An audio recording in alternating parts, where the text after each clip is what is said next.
Welcome and thank you for joining us to reclaim the promise of quality public services for strong communities. In the wake of irresponsible tax policies and a lackluster jobs market, more and more Kansans, even the employed, are falling farther into poverty. Our communities are facing tremendous challenges to ensure Kansans, and I'm talking about our friends, our families, and our neighbors, that they have access to high-quality public services that are intended to protect and support citizens. We should be investing in Kansans, whether in incarcerated youth, or the unemployed, or those who need a hand up when they're down, because our communities all benefit when everyone can thrive. But right now, the work of public employees is under attack by those who pursue austerity over investment, who demonize workers rather than celebrate their contributions, and who disrespect public services by privatizing them to the highest bidder. So let's be clear. Our communities deserve top-notch public services, and they deserve great public schools. And as our legislators wrestle with fixing the problems that they created, we will not be divided. So we're here today to talk about reclaiming the promise of first-rate public services that support and keep our Kansas communities safe, healthy, and vibrant. I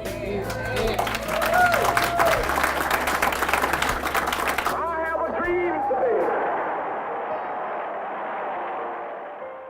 50 years we had a March on Washington.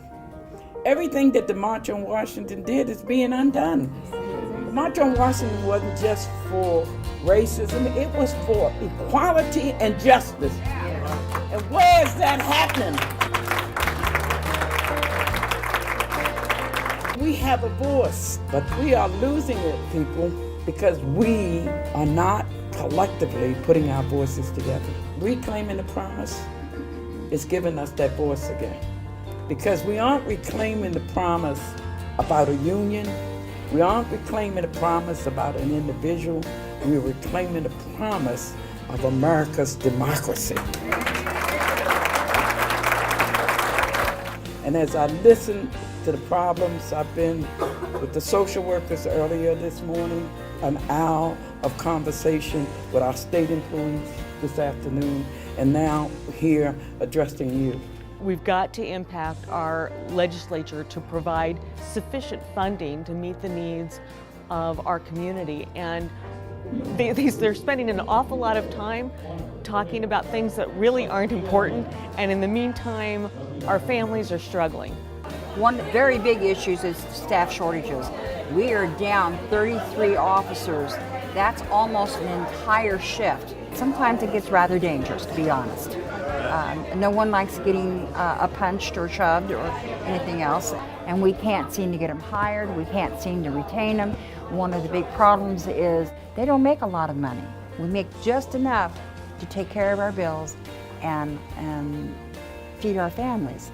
We are going to win this fight. Why? Because we are right. Thank you.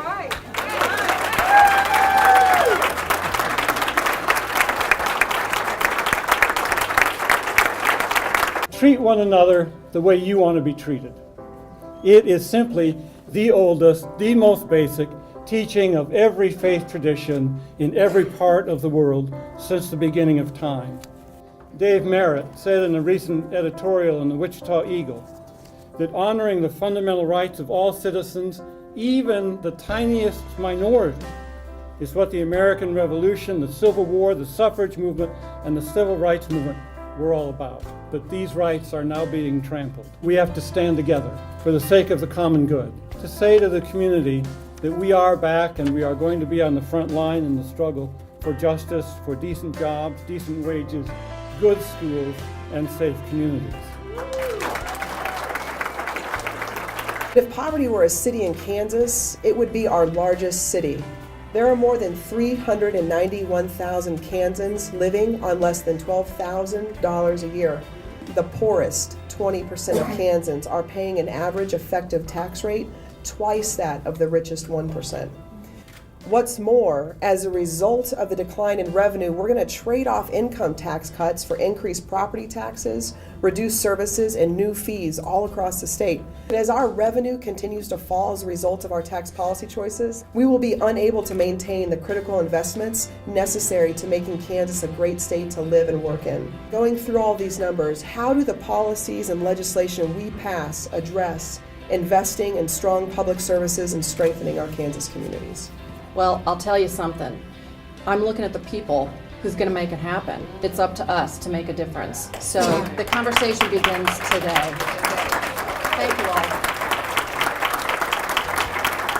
It is an exciting event to have speakers come and talk to the people here in the Finney building in Wichita about reclaiming the promise. It's such an important thing that we're doing here in Kansas. The legislature here in Kansas has made some very poor decisions for the people, we believe, and this has helped spearhead us as a group and motivate people to stand together and let our legislators know how we feel and how it's affecting us.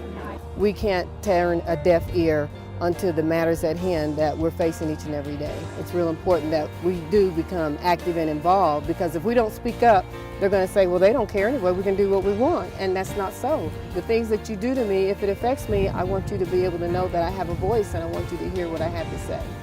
That's what I'd like to see. Enough people get involved that it's reasonable decisions will be made and not all one-sided. I think it should be equitable for the employees, for the state. It's not just one person or it's not just one organization. It's both working together. If we stand off to the side, just one little group, then they're not going to hear us. But if we become one group and we all unite together, it doesn't matter who we are, it doesn't matter if you're black, white, purple, or green, they're going to hear us. And they're going to hear us very clearly. And that's what's important, that we will no longer tolerate this. I think we need to reclaim the promise